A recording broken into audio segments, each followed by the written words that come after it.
Good Sunday evening, everyone. Just wanted to give you a look at the week ahead and the wild weather that we may face around our part of the country and what we can expect from day to day. So first of all, this is the current map of watches, warnings, and advisories. Blue shaded counties are advisories, yellow are watches, red is warnings. You'll notice all the blue shaded counties in Tennessee. Those are for wind advisories that will go into effect at different times during the day on Monday. Our wind advisory here on the Cumberland Plateau goes into effect tomorrow evening, pretty much right after sunset, and that will be with us through the night, Monday night, on into the day on Tuesday. Wind gusts to 45 miles per hour are possible at times during this wind advisory. So that can certainly lead to some sporadic power outages across the plateau that we definitely need to be prepared for. Now you'll notice the counties over in the Appalachian Mountains are shaded in yellow because they're under a high wind watch, which will be upgraded to a high wind warning. The highest peaks of the Appalachian Mountains could see wind gusts to 75 to 100 miles per hour at the peak of this storm. So a very powerful wind maker of a storm system that'll be blowing through the country. Those red shaded counties you see across the Midwest are winter storm warnings. The yellow shaded counties are winter storm watches. So all the wintry weather for this go around is staying well to our north and west for the most part. We'll talk about some chances that we have for wintry precipitation as we get into the five-day outlook. You'll notice a picture of the tornado right there below my picture. That is a tornado that took place in Fort Lauderdale, Florida yesterday. Did minimal damage before moving out to sea, but that, my friends, is the first tornado of 2024. So being very well photographed and videoed, being in a populated area, but again, thankfully doing minimal damage. So our 5-day forecast. So we have two different time periods to be weather aware. The first is Monday night, all day Tuesday, Tuesday night into Wednesday morning. Monday night into Tuesday, we're weather aware for wind and rain. Again, wind gusts of 45 miles per hour are possible at different times throughout that time period. Now, and it looks like Tuesday afternoon may be the windiest time of all. Now, Tuesday night into Wednesday, cold air spills in. Any leftover moisture changes to snow flurries and snow showers, and light accumulation is possible. Certainly under 1 inch, probably even under a ½ inch. But nevertheless, it doesn't take much to cause a few problems across the plateau. So we'll monitor that closely, especially as temperatures fall into the upper 20s.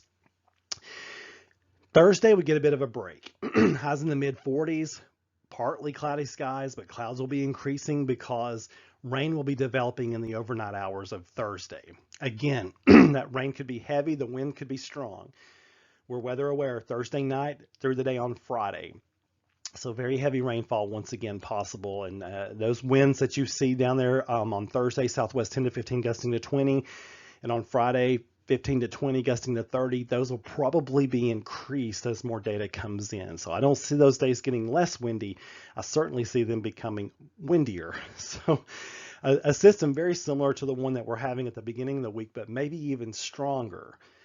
So that will be interesting to see how that evolves. I will say that as I know that Saturday is beyond this 5-day outlook, but Saturday's looking quite wintry at this point. Some light snow will more than likely develop Friday night into Saturday, and we're probably looking at an accumulating snow that will be more around 1 inch or so. Okay, so just to give you kind of a heads up, if you got weekend plans, next weekend's looking meh as far as having outdoor plans, but we may actually see some light accumulating snow Friday night into Saturday. So just to give you a heads up on that. But our first focus is of course on the Monday, Tuesday, Wednesday time frame. And I will say too, if skies stay clear tonight and temperatures get, they are going to get below freezing. If you encounter any areas of dense fog in the morning, just be aware that that could be causing some slick spots on bridges and overpasses.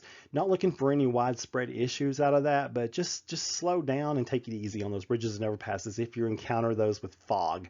That's what we call freezing fog. Some of those little droplets will freeze and cause some black ice and can be kind of a surprise. So just keep that in mind on your early morning commute.